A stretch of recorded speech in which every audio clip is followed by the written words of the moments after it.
Praise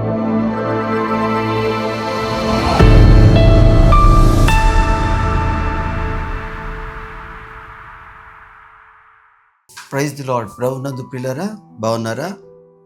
దేవుని యొక్క పరిశుద్ధ నామమును బట్టి మీ అందరికీ వందనాలు తెలియజేస్తూ ఈ కృపావార్త కార్యక్రమానికి, ఈ ఛానల్కి మీ అందరికీ హృదయపూర్వకమైన స్వాగతం పలుకుతున్నాను.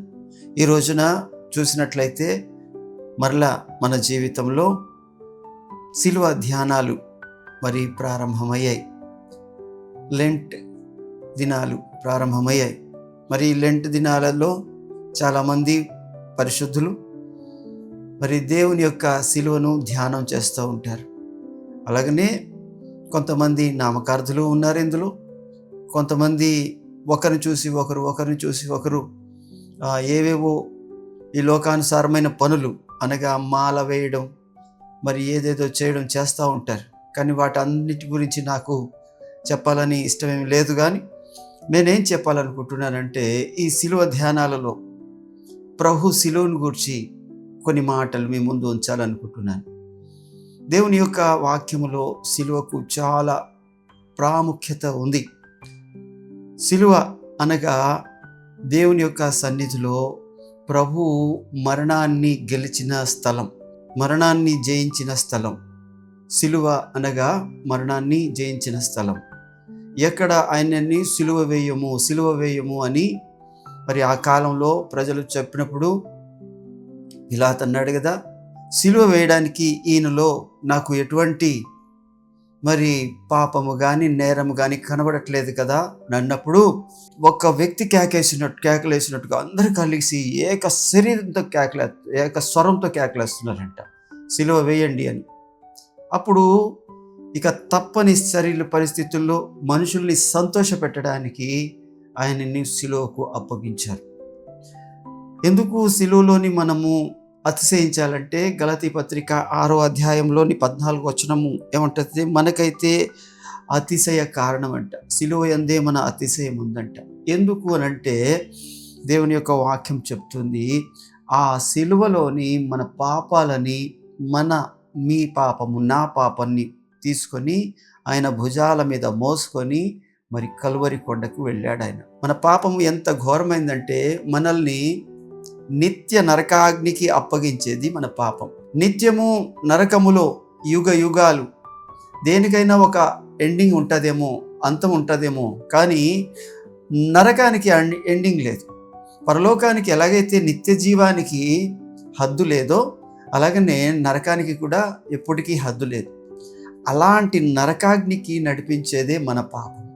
ఆ పాపాన్ని ప్రభు ఏం చేశారంటే, ఆయన చెయ్యని పాపానికి సిలువ శిక్షను అనుభవించారు. ఆయన కావాలనే తను తాను అప్పగించుకున్నారు. ఆయనను ఎవరు అప్పగించలేదు. ఆయన యోహాను సువార్తలో అంటాడు, నా ప్రాణం పెట్టడానికి నాకు అధికారం ఉంది, అది తీసుకోవడానికి నాకు అధికారం ఉంది. ఎవరికైనా ఉందా అండి అలాంటి అధికారము? ప్రాణం పెట్టడానికి అధికారం ఉందా? ప్రాణం మళ్ళా తీసుకోవడానికి అధికారం ఉందా? నా ప్రభు అయిన యేసుక్రీస్తు ఒక్కడే, పునరుద్ధానుడైన యేసు ఒక్కడే అలాంటి అధికారం కలిగిన దేవుడు. ఎందుకు అనంటే ఆయన దేవుడు ఒకరి ఆజ్ఞ మీద, ఒకరి ఆనతి మీద, ఒకరి దయ మీద బ్రతికేవాడు కాదు. మరణాన్ని కూడా తన పాదాల క్రింద తొక్కిపెట్టి సిలువ చేత చితక్కొట్టి మరణాన్ని సమాధిలో బంధించగలిగిన దేవుడు మన దేవుడు ప్రభు అయిన యేసు.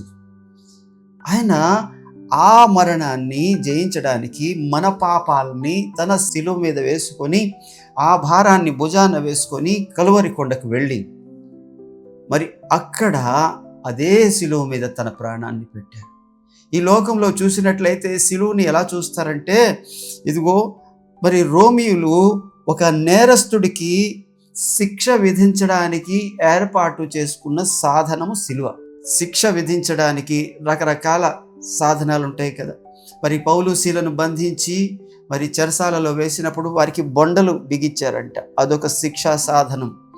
కొంతమందిని రంపాలతో కోస్తారంట, ఆ రంపం ఒక శిక్షా సాధనం. కొంతమందిని మరి నూనెలో పడేస్తారంటే, వేడి నూనెలో, మరి అదొక శిక్షా సాధనం. అలాగ రకరకాల శిక్షా సాధనాలలో ఒక సాధనం ఏంటంటే రోమీలకి ఇదిగో నేరస్తుడిని విధించడానికి ఒక సాధనం ఈ సిలువ. అలాగనే యూదులకు ఈ సిలువ అంటే ఒక శపితమైన వాడిని మరి వేసి మరి ఎవరు చంపడానికి వాడుకునే ఒక సాధనం. యూదులకు అది శపిత మరణానికి గుర్తంట ఆ యొక్క సిలువ. ఈ రోజున అలాంటి శపితమైన మరణానికి, అంటే ఆ శాపము ఉన్న ఆ మరణానికి, మన మీద ఉన్న పాపము ఉన్న మరణానికి నా ప్రభువు అది భుజం మీద వేసుకొని తీసుకెళ్తున్నారు. మీ ప్రభు, నా ప్రభు. సిలువ ధ్యానాలు అంటే ఏదో ఆచారం కాదండి. ఆయన మన కోసం చేసిన త్యాగాన్ని జ్ఞాపకం చేసుకునేదే సిలువ ధ్యానం. ఈ రోజున రోమీలకి అది ఒక శిక్ష విధించే సాధనం అయితే, యూదులకి శపిత మరణము పొందే వారికి మరణించే స్థలం అది. ఇక చూస్తే లోకస్తులకి ఎలా ఉంటుందంటే, ఎక్కడైనా సిలువ ఉంది అంటే ఇది క్రైస్తవులకి సంబంధించింది అంటారు. అలాగనే మన మందిరాల మీద మనం చాలా స్థలాల్లో మన మందిరాలన్నిటికీ కూడా ఇంచుమించుగా సిలువ ఉంటుంది పైన, లేకపోతే ఒక డిజైన్లోని ఒక పెయింటింగ్ అయినా ఉంటుంది సిలువ. చాలా స్థలాల్లో చూసినప్పుడు ఆ సిలువ దేనికి గుర్తు అంటే, నేను క్రీస్తుకు సంబంధించిన వాడను, లేకపోతే ఈ గృహము యేసు ప్రభుకి సంబంధించినది, ఇదిగో సిలువ వేయబడిన క్రీస్తు ఈ గృహానికి అధిపతి అని చెప్పడానికి సిలువ ఉంచుతాడు. అలాగనే చూసినట్లయితే కొంతమంది భక్తిని కనపరిచే విధానం, నుదురు భుజాలను గుండు కొడితే చేతితో తాకి ముద్దు పెట్టుకుంటారంట. భక్తిని కనపరిచే విధానం అంటే సిలువ కనపడగానే ఏం చేస్తారు కొంతమంది తెలియక, మరి ఆ సిలువ మీద ఇలాగ నుదురు ఆనించి మరి అక్కడ సిలువను ముద్దు పెట్టుకొని, మరి ఇది ఎక్కడ కనిపిస్తుంది అంటే, కొన్ని చూడండి తిరునాళ్ళు జరుగుతూ ఉంటాయి, గుణదల తిరునాళ్ళు, మరి అమ్మ తిరునాళ్ళు ఆయా స్థలాల్లోని జరుగుతూ ఉంటాయి. అక్కడ సిలువలు పెడతా ఉంటారు మన ఆర్సీఎం సహోదరులు. అక్కడికి వెళ్ళి ఆ సిలువను ముద్దు పెట్టుకుంటారు. వాళ్ళు ఆ సిలువలోని మనకి విడుదల వచ్చిందన్న భావంతో పెట్టుకోరు. ఎలాంటి భావంతో పెట్టుకుంటారంటే, అదొక దేవుడు అన్నట్టుగా, అది ఒక విగ్రహంగా మార్చి దానిని ఆరాధిస్తూ ఉంటారు, దానికి కొవ్వొత్తులు వెలిగిస్తూ ఉంటారు. అయితే దేవుని యొక్క సన్నిధిలోని అది ఎంత మాత్రము ఒప్పిదము కాదు, ఒప్పుకోదగినది కాదు. సిలువ అన్నది మనకి విడుదలకి దేవుడు ఏర్పాటు చేసిన స్థలం అది, అంతే. సిలువ ఇక చూసినట్లయితే సిలువ విజయానికి గుర్తు. సిలువ విజయానికి గుర్తు అంటే, సిలువలోని సాతానుని చితక తొక్కేశాడు, మరణాన్ని జయించాడు దేవుడు. మనల్ని కూడా ఆ మరణపు కోరల నుండి విడిపించాడు ప్రభు. మనల్ని కూడా ఆ మరణములో నుండి జీవంలో దాటి వేయడానికి సిలువని ఒక సాధనంగా ఉంచాడు ప్రభు. అంటే ఆ సిలువను చూసినప్పుడు నీకు గుర్తు రావాల్సింది ఏంటి అంటే, నా ప్రభు నా కోసం ఈ సిలువలో నా పాపానికి శిక్షగా తల నుండి పాదాల వరకు నిలువెల్ల గాయములు పొంది, నిలువెల్ల మరి పంచగాయములతో నా పాపములకు పరిహారము చెల్లించాడు అని గుర్తు రావాలి. సిలువ అంటే క్రైస్తవులు దేనికి చూస్తారంటే, అలా పూజించడానికి కాదు, ఆ సిలువలోని అతిశయం కావాలి. ఈ సిలువ మీదే నా ప్రభు సాతాన్ని ముక్కలుగా నరికేశాడు. ఈ సిలువలోనే నా ప్రభు సాతాన్ తలను చెదక్కొట్టేశాడు, సాతాను యొక్క కోరలను పీకేశాడు, సాతాను యొక్క శక్తిని నిర్వీర్యం చేశాడు అని జ్ఞాపకం రావాలి. సిలువ అంటే అది. అందుకని ఇంకొక మాట ఏంటంటే, సిలువ అంటే కొంతమంది చెడు కళలు రాకుండా సిలువ వేస్తూ ఉంటారు. అలాగని ఒక చెక్క సిలువ తెచ్చి పడుకున్న మరి మంచంని దిండు పక్కని పెడతా ఉంటారు. కొంతమంది మరి ఆ సిలువ పట్టుకొని వచ్చి ఇలా తల మీద పెడతారు, అలా గుండెల మీద పెడతా ఉంటారు. పో సాతానా అంటూ ఆ సిలువను చూపిస్తారు. ఆ చెక్క సిలువలకి మరి పెద్ద విలువ ఏం లేదు. కానీ నేనేమంటానంటే, సిలువ అంటే ప్రభు జయించిన స్థలం. సిలువ అంటే మనకు విడుదల ఇచ్చిన స్థలం. సిలువ అంటే మన పాపములకు పరిహారము చెల్లించిన స్థలం. సిలువ అంటే దేవుడు మన పక్షముగా అక్కడ ఆయన ప్రాణం పెట్టిన స్థలం. మరి ఆ స్థలాన్ని కొందరు రకరకాలుగా, ఇంకా ఘోరమైనది ఇంకోటి చెప్పమంటారా? ఇంకా ఏంటంటే మరి సినిమా వాళ్ళంట వాళ్ళ మెడల్లోని చైన్లు, లేకపోతే ఈ చెవులకి ఒక సిలువ ఇలాగ వేలాడుతున్నట్టు వేస్తారంట. ఎక్కువ ఎవరికి వేస్తారు అని అంటే ఈ విలన్లకి వేస్తారంట. విలన్ పాత్రధారులు ఉంటారు, ఎవరైతే దుష్ట పాత్రలు వేస్తారో వాళ్ళకి పెడతారట ఈ సిలువ.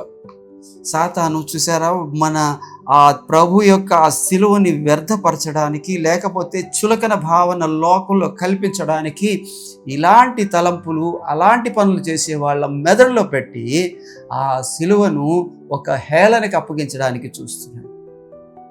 అయితే వాళ్ళు ఎలా చేసినప్పటికీ కూడా నా ప్రభు అయిన యేసు క్రీస్తు సిలువ విలువైనది. ఆ సిలువలోని నాకు విడుదల ఇచ్చాడండి నా ప్రభు, నాకు విడుదల ఇచ్చాడు. నేను ఒకప్పుడు నశించే నరకానికి వెళ్ళేటంత ఘోరమైన పాపిని. ఆ పాపాలేంటో నాకు తెలుసు కాబట్టి నేను చెప్పగలను. కానీ నా ప్రభు నా కోసము ఆ సిలువలోని నా ప్రతి పాపానికి వెల చెల్లించేశాడు. నా ప్రతి పాపానికి ఆయన శిక్ష అనుభవించేశాడు. నా ప్రతి పాపానికి విడుదలనిచ్చాడండి. అదే సిలువ.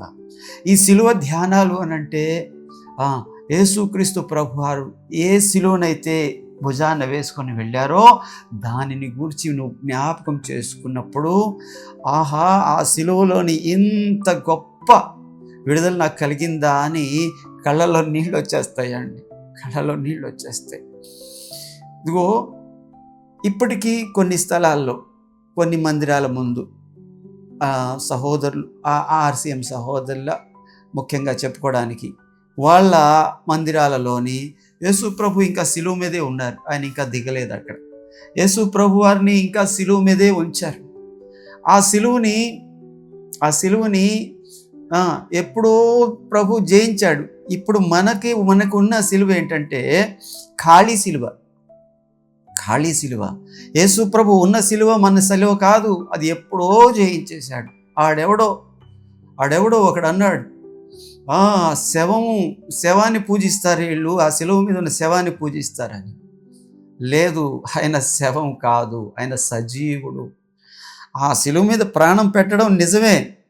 ఆ ప్రాణం పెట్టిన ప్రభు 3 దినాలు సమాధి చేయబడి తిరిగి పునరుద్ధానుడై లేచి, ఇదిగో మనము కూడా ఒకానొక దినమున సమాధి చేయబడిన తర్వాత మనకు కూడా పునరుద్ధానం ఉందని ప్రకటించిన ప్రభువు ఆ సిలువని జయించడమే. ఇప్పుడు ఆయన సిలువ మీద లేడు.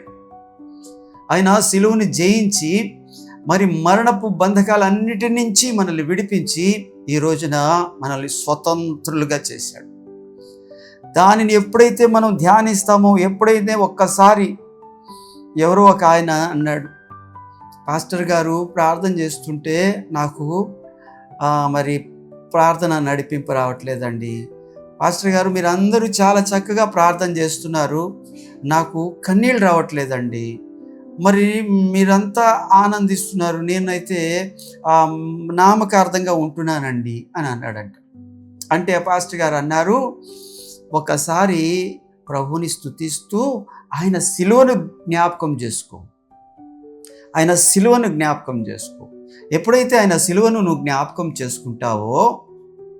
చేసుకుంటావో పరిశుద్ధాత్మ దేవుడు ఆ సిలువ యొక్క త్యాగాన్ని నీ హృదయంలోనికి తీసుకొని వచ్చినప్పుడు తెలియకుండానే నీ కఠినమైన హృదయం కరగడం మొదలు పెడుతుంది. నీ కఠినమైన హృదయం ఎప్పుడైతే కరుగుతూ ఉందో నీ కళ్ళలో కన్నీరు కూడా కరిగి, ఐసు కరిగితే నీరు ఎలాగొస్తుందో అలా కన్నీరు వస్తుందయ్యా. ఎందుకు అంటే ఊరికనే ఎవరు ఏడవరు, ఊరికనే ఏడ్చేది నటన. కానీ హృదయపూర్వకంగా ఏడవాలంటే ముందు మనం ఎంత పాపులమో తెలిసి ఉండాలి. హృదయపూర్వకంగా ఏడవాలంటే మన ప్రభు మన కోసం చేసిన ఆ శిలువ త్యాగం తెలిసి ఉండాలి. మనం హృదయపూర్వకంగా కృతజ్ఞత చెల్లిస్తూ కన్నీరు పెట్టుకోవాలంటే ఆ ప్రభు యొక్క ఆ గొప్ప సంగతిని ధ్యానం చేయాలి. లోకస్తులైతే దానిని ఒక ఎగతాళికి గుర్తుగా, యూదులైతే దానిని ఒక సిలువ మరి శపితమైన మరణానికి గుర్తుగా, ఎదుగో మరి రోమీలైతే దానిని ఒక మరణ శిక్ష వేసే వారికి సాధనంగా, ఇగో లోకస్తులైతే క్రైస్తవులకి గుర్తుగా, వీళ్ళు క్రైస్తవులు అని చెప్పడానికి ఒక గుర్తుగా. ఎందుకు అనంటే అదే మహమ్మదీయులు అనుకోండి చందమామనేస్తారు, హైందవులు అనుకోండి ఆ ఓం అనే ఒక అక్షరాన్ని రాస్తారు, మనకు అనుకోండి వెంటనే సిలువ వేసేస్తారు అక్కడ. ఇలాగా ఒక గుర్తుగా వాడతారు. అలాగనే కొంతమంది దానిని పూజించడానికి విగ్రహారాధనకు వాడేసుకుంటున్నారు. ఈ రోజున దేవుడు నీతో నాతో మాట్లాడుతుంది అంటే మనము సిలువ యందు అతిశయించాలి. ఎలాగంటే ప్రభువా, ఈ సిలువ లేకపోతే, మీరు ఈ సిలువలోని మరణించకపోతే, మీరు ఆ సిలువలో నా పాపాలను భరించి మోసుకొని ఆ కలువరి కొండ వరకు తీసుకొని వెళ్ళి నా ప్రతి పాపము నిమిత్తం, నా తలంపులలో ఉన్న పాపము నిమిత్తము మీ తలకు ముళ్ళ కిరీటము పెట్టబడి ఉండకపోతే, నా కళ్ళతో చేసిన పాపమును బట్టి మీ ముఖానికి ముసుగు వేసి ఉండకపోతే, నేను అవమానకరమైన చేసిన పాపమును బట్టి మీ ముఖం మీద ఉమ్మి వేసి ఉండకపోతే, ప్రభువా, ఈ నా చేతులతో చేసిన పాపమును బట్టి మీ చేతులకి మేకులు కొట్టి ఉండకపోతే, ఇగోనైనా నేను నడిచిన మార్గాలన్నిటిని బట్టి మీ కాళ్ళకి మేకులు కొట్టి శీలలు కొట్టకపోతే, ఇగోనైనా నీ దేహంతో చేసిన పాపాన్ని బట్టి మీ దేహం ఒకటి తక్కువ 40 కొరడా దెబ్బలు మీరు తిని ఉండకపోతే, ప్రభువా, నా అంతరంగములు ఉన్న పాపాన్ని బట్టి మీ డొక్కలో సిలువ పొడవబడి ఉండకపోతే, ప్రభువా, ఆ సిలువలోని ప్రభువా నాకు విడుదల లేకపోతే, ఈ రోజున నేనేమైపోతాను ప్రభువా, నేనేమైపోతాను, నరకానికి వెళ్ళిపోతాను కదా అని ఎప్పుడైతే నిజంగా నువ్వు ఆ సిలువలోని ఉన్న గొప్పతనాన్ని గ్రహిస్తావో, ధ్యానిస్తావో, ఆ సమయంలో నీ యొక్క కళ్ళల్లోని నీరు వస్తుంది అని ఆ పాస్టర్ గారు చెప్పినప్పుడు ఆ మాట తాకింది. నిజంగానే వెళ్ళాడు. మరి ప్రార్థన చేయడం మొదలుపెట్టాడు, ఉపవాసం ఉండడం మొదలుపెట్టాడు. మరి ప్రార్థనలోని పరిశుద్ధాత్మ దేవుడు ఆయన నడిపించడం మొదలుపెట్టాడు. సిలువను ధ్యానం చేయడం మొదలుపెట్టాడు. ఆ సిలువలో జరుగుతున్న ప్రతి దానిని ఆయన జ్ఞాపకం చేసుకుంటున్నాడు. ఏమంటాడంటే, ఆయన పక్కన 2 సిలువ వేయబడ్డారు. సిలువ వేయబడిన వాళ్ళందరూ పరిశుద్ధులా అంటే కాదు. ఆయన మాత్రమే కాదు, యేసు ప్రభువుని మాత్రమే కాదు, చాలామంది ఆ కాలంలో సిలువ వేశారు. అది రోమీయులు చెప్పాను కదా, అది ఒక సాధనం, సిలువ వేయడం ఒక సాధనం. అలాగనే మరి ఇటు కూడా ఒక సిలువ ఉంది, ఇటు కూడా ఒక సిలువ ఉంది. ఆ 2 సిలువల్లో కూడా 2 ఉన్నారు. అందులో ఒక ఆయన ఎగతాళి చేస్తున్నాడు. ఇగో, నువ్వు దేవుని కుమారుడు అని చెప్పుకున్నావు కదా, నువ్వు కాపాడుకో, నన్ను కాపాడు అని అంటున్నాడు. ఇంకొకడు అంటాడు, అరే అలా తప్పుడు మాటలు మాట్లాడకరా, మనకైతే ఇది న్యాయమేరా, మనం చేసిన పాపాలను బట్టి, మనం చేసిన గొప్ప ఘోరమైన పనులను బట్టి మనకి ఈ శిక్ష న్యాయమే. కానీ ఆయన ఏ పాపము చేయలేదురా, ఏ పాపము ఎరుగని గొర్రె పిల్లరా, ఆయనకి అది తప్పురా, అది అలా చేయడం తప్పురా. కాకపోతే మన నిమిత్తమే ఆయన ఆ సిలువ వేయబడుతున్నాడు రా. అదే ఇప్పుడు లోకంలో ఉన్నది వీళ్ళిద్దరే. ఒకటి ఆయన సిలువను ఎగతాళిగా మాట్లాడేవాళ్ళు, ఒకడు ఆ సిలువ యొక్క విలువను గ్రహించేవాడు. ఎగతాళిగా మాట్లాడే వారిని ప్రభు ఏమీ అనలేదు, అక్కడ ఏమీ అనలేదు, ఆయనతో ఒక్క మాట కూడా చెప్పలేదు. ఆయన్ని ఎందుకు నన్ను ఇలాగంటున్నావు అని గద్దించలేదు. ఆ పక్కోడి గద్దించాడేమో కానీ ఆయన గద్దించలేదు. ఇక రెండవది ఏంటంటే, ఎవరైతే ఆ సిలువ విలువను గ్రహిస్తారో, ఎవరైతే ఆ సిలువను మరి నా కోసమే ప్రభు పొందాడని ఒప్పుకుంటారో, వారికి అంటాడు, నేడు నీవు నాతో కూడా పరదేశంలో ఉంటావు. నేడు నీవు నాతో కూడా అంటే నిత్య జీవాన్ని. ఎవరైతే ఆ సిలువ మరణాన్ని అంగీకరిస్తారో, సిలువ మరణాల్లోని ధ్యానిస్తూ తమ పాపములను గురించి కృతజ్ఞతాపూర్వకంగా కన్నీరు కారుస్తారు, అందులో అతిశయిస్తారో, నన్ను ఎలాగ ఎంచుకున్నాడు ప్రభు, ఇంత ఘోరమైన వాడిని నన్ను ఎలాగ ఎంచుకున్నాడని అతిశయిస్తారు. ఆ అతిశయించినప్పుడు, ఆ సిలువలోని ఆనందించినప్పుడు ప్రభు యొక్క వాక్యం చెప్తుంది, అతిశయించువాడు. మనం సిలువ యందే అతిశయించాలి అని. ఈ రోజున ప్రియ సహోదరుడా, సహోదరి, ఈ లెంట్ దినాలు అంటే నామకార్థ దినాలు కావు. ఈ లెంట్ దినాలు చేసినా చేయకపోయినా ప్రభు ఏమి అడగరు. కానీ చేస్తే మాత్రము ఆయనను జ్ఞాపకం చేసుకో. ఆయన నీ కోసం నా కోసం చేసిన త్యాగాన్ని జ్ఞాపకం చేసుకో. ఆయన ఆ శిలువని ఎలా జయించాడో అది జ్ఞాపకం చేసుకో. అలా జ్ఞాపకం చేసుకున్నప్పుడు నీ కృతజ్ఞత కన్నీరు కారుతుంది కదా, ఆయన పాదాల మీద పడుతుంది. నువ్వు ఎక్కడ ప్రార్థన చేస్తే అక్కడ, అది మందిరమా, నీ గృహమా, నువ్వు ఉన్న స్థలమా, ఏ స్థలమైనా సరే నీ కళ్ళల్లో నుంచి నీరు బొటబొటా కారుతాయి కదా. ఆ కారిన కన్నీరు ఆయన పాదాల మీద పడినప్పుడు ప్రభు నీ తట్టు తిరిగి చెప్పే మాట ఒకటే, నువ్వు నన్ను విస్తారంగా ప్రేమిస్తున్నావు కాబట్టి నీ విస్తారమైన పాపములు క్షమించబడ్డాయి అంటారు. అలాంటి గొప్ప ధ్యానమే ఈ శిలువ ధ్యానం. ఈ శిలువ ధ్యానాల రోజుల్లోని, అనగా ఈ లెంట్ దినాలలో నీవు కూడా శిలువను ధ్యానించు, ఆయన త్యాగాన్ని ధ్యానించు, ఆయన ప్రేమను ధ్యానించు, ఆయన వ్యక్తిత్వాన్ని ధ్యానించు, ఆయన కనికరాన్ని ధ్యానించు, ఆయన క్షమను ధ్యానించు. అలా ధ్యానించినప్పుడు నీ ప్రభు నీ కోసం ఆ శిలువలో ఏం చేశారో నువ్వు గ్రహిస్తావు. దేవుడి మాటలు నీ జీవితంలో వినికిడిలో దీవించునుగాక. Praise the lord. వందనాలు. చిన్న ప్రార్థన చేద్దాం. పరిశుద్ధుడా, ప్రేమ నమ్మకం కలిగిన దేవా, నీకు వందనాలు. ప్రభువా, నీవు మా కొరకు సిలువ వేయబడ్డావయ్యా. ఇగో నైనా సిలువ ధ్యానాలు ప్రారంభమైన ఈ లెంట్ దినాలలో ప్రభువా, నైనా మీరు మా కోసం ఎందుకు సిలువ వేయబడ్డారు అనంటే మా పాపముల నిమిత్తము. ఎందుకు సిలువ వేయబడ్డారు అనంటే మా పాపానికి పరిహారం చెల్లించడం కోసం. మా కోసం ఎందుకు సిలువ వేయబడ్డారు అనంటే నా తండ్రి మాకు విడుదల ఇవ్వడం కోసం.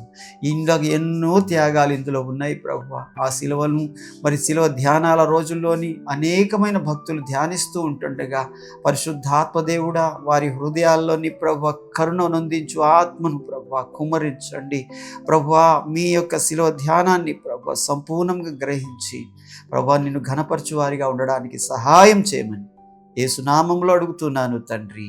Praise the lord. వందనాలండి. అందరికీ వందనాలు. ప్రభు మిమ్మల్ని దీవించునుగాక. అలాగనే ఈ యొక్క వాక్యము అయ్యా మీరు ఇంకొంతమందికి షేర్ చేయండి, లైక్ చేయండి. మీరు ఒకవేళ సబ్స్క్రైబ్ చేసి ఉండకపోతే సబ్స్క్రైబ్ కూడా చేయవలసిందిగా ప్రభు పేరిట మనవి చేస్తున్నాను. God bless you all. Praise the lord.